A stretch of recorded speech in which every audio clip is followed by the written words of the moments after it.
Nous avons tous connu une personne dans notre jeunesse qui souffrait de bégaiement. Et pour nous parler justement de ce problème, on a aujourd'hui le président de l'Association des bègues du Canada. Oui, il y a une association qui existe. Et c'est M. Richard L. Martineau qui est avec nous. Bienvenue à l'émission, M. Martineau. Bonjour, bienvenue de m'avoir invité pour parler du bégaiement. Mais oui, absolument. Est-ce que tout d'abord, vous pouvez nous parler de la mission de votre association? Ben, c'est un peu de permettre aux gens qui bégaient de sortir de leur isolement. Je ne veux pas insinuer, par contre, que les gens qui bégaient sont associables. On va être isolé par rapport au bégaiement. Il y a des personnes qui bégaient dans toutes les classes de société. Oui. Que ce soit un premier ministre qui bégait, un journaliste qui bégait. Des animatrices en ondes qui bégayent aussi? Ça arrive? Aussi. Fait que, par contre, ils ont tous une grande classe sociale qui entoure leur milieu. Et puis, c'est des gens d'une grande sensibilité aussi. Et ce sont quoi les défis? Quelqu'un qui bégaye, là, c'est quoi les défis qu'il rencontre jour après jour, là? Les plus grands défis? Ah, c'est de se lever le matin puis avoir à penser qu'on aura à parler, à donner son nom, son opinion. Que ce soit le simple fait de se rendre au restaurant, les stratégies à adopter pour trouver le moyen de s'asseoir le plus près possible du corridor pour s'adresser à la serveuse. Pour ne pas avoir à répéter. Oui, puis pour avoir un contact plus direct sans que les autres nous entendent. Ça, c'est des stratégies. Ou si on est mal placé, on va montrer le menu du doigt, ou à la limite, on va manger comme les autres. On va prendre le même menu que son voisin. Fait que des clubs sandwich, j'en ai mangé. Et M. Martineau, est-ce qu'on sait d'où ça vient le bégaiement? Les spécialistes de la parole n'ont pas trouvé encore la cause certaine du bégaiement. Ça peut être génétique, mais on n'hérite pas du bégaiement comme on peut hériter la couleur des yeux ou des cheveux. C'est pas non plus associé à la nervosité ou à la gêne, à la timidité, rien. Je m'étais... C'est comme... Excusez-moi. Il n'y a pas de problème. Prenez votre temps, M. Martineau. Mais de toute façon, ça peut être aussi une dysfonction au niveau du cervical. On sait que l'hémisphère gauche est relié à la parole, mais ce n'est pas encore déterminé. La cause exacte n'est pas... Puis il n'y a pas de médicaments non plus là-dessus. Et justement, on parle de médicaments. Si, comme parents, on réalise que notre enfant bégaye, qu'est-ce qu'on doit faire comme parent en premier? Oui, il faut faire attention aussi entre...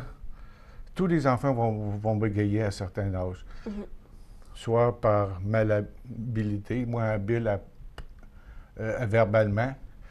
Et quand l'enfant va dire « Maman, je veux jus ». Oui, à ce moment-là, il place les sons aussi. Il place les sons, il s'habitue à connaître sa voix. Oui. Et par contre, si un autre enfant va dire les mêmes mots, mais avec des rougeâtres dans la figure, des mouvements, des tensions dans les muscles, là, il peut avoir un signe de bégaiement.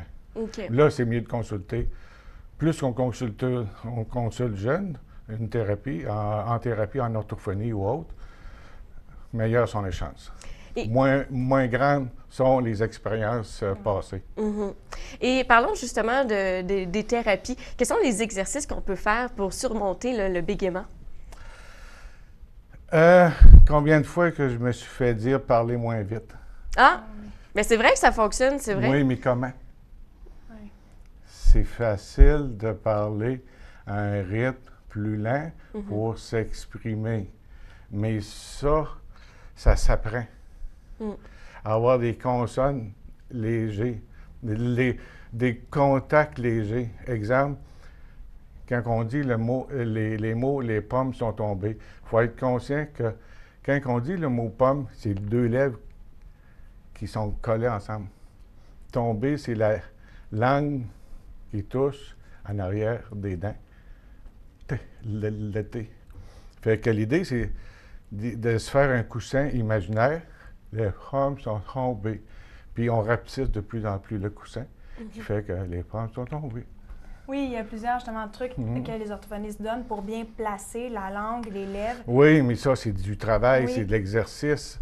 Tout à fait. Ça prend des années d'application pour devenir habile avec tout ça. Et parlons de votre association. Pourquoi avoir une association des becs du Canada est si importante? Bien, justement, les personnes qui bégayent vont toujours éviter de parler du bégaiement. Ils vont, comme je parlais tout à l'heure, on s'isole par rapport au bégaiement.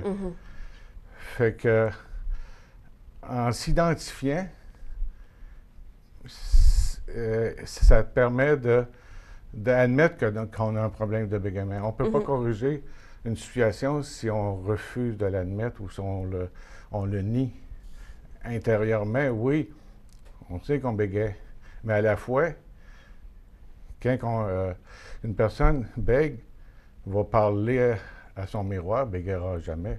Parler à un animal, il ne bégayera jamais. Oui, quand la nervosité est là en plus, mais là. Oui, mais c'est pas associé à la nervosité pour autant, là. OK. Je peux paraître nerveux là, mais c'est pas Non, parce que mais je non, bégaye, non, c'est parce que je veux mais- bien transmettre mon non, message. Monsieur Martineau, parlons de vous, parce que vous bégayez, vous avez surmonté votre problème. Ouais. Et je veux dire, vous bégayez pas tant que ça aujourd'hui. Est-ce que vous pouvez nous expliquer comment vous avez surmonté votre problème? Par les multiples thérapies que j'ai suivies, j'en ai suivi plusieurs parce que de fois en fois, j'espérais que l'orthophoniste trouve la solution. Oui, elle me donne des occasions, des outils pour trouver la solution, pour que moi, je trouve la solution, la méthode la plus efficace pour moi, puis les moyens que je dois y prendre aussi. Mais même si les thérapies antérieures ont fonctionné de moins en moins, à un moment donné, on apprend. On apprend à dire que là, je suis prêt. L'orthophoniste n'a pas d'auréole sur la tête. Monsieur Martineau, je pense que vous êtes vraiment un modèle pour tous les becs du Canada parce que vous êtes venu ici en studio faire une entrevue à la télévision. C'est pas toujours facile. Non, c'est pas facile. Et vraiment, vous êtes vraiment un modèle. Alors, pour toutes les personnes là, qui, justement, peut-être ont un problème de bégaiement, mais on peut le surmonter. Il ne faut pas le cacher et il ne faut pas non plus avoir honte. Vous êtes venu à la télévision pour en parler de votre association. Où est-ce qu'on peut avoir des informations si on veut en apprendre plus sur votre association? Bien, vous pouvez consulter le site de l'ABC. L'ABC, c'est l'acronyme de l'Association des becs du Canada, bien sûr, vous l'avez compris. Qui est le site abcbégaiement.com. Et nous adresser ou assister à nos rencontres, puis toute l'information dans notre site. On peut nous appeler. C'est sûr que pour les personnes qui bégayent, c'est difficile de parler au téléphone. On ne connaît pas la réaction de l'autre lorsque le blocage sévère se fait. Et ça devient de plus en plus difficile. On a mieux se déplacer que faire face à la personne plutôt que appeler. Monsieur Martineau, je tiens à vous féliciter. Je côtoie régulièrement quelqu'un qui bégait.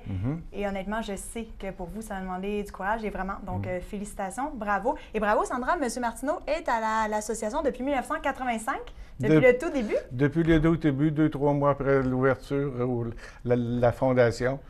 Et puis, j'y reste si je continue parce que effectivement, ça peut être souffrant, bégayer, puis ça peut aider d'autres personnes à s'exprimer. Puis bégayer, c'est permis aussi.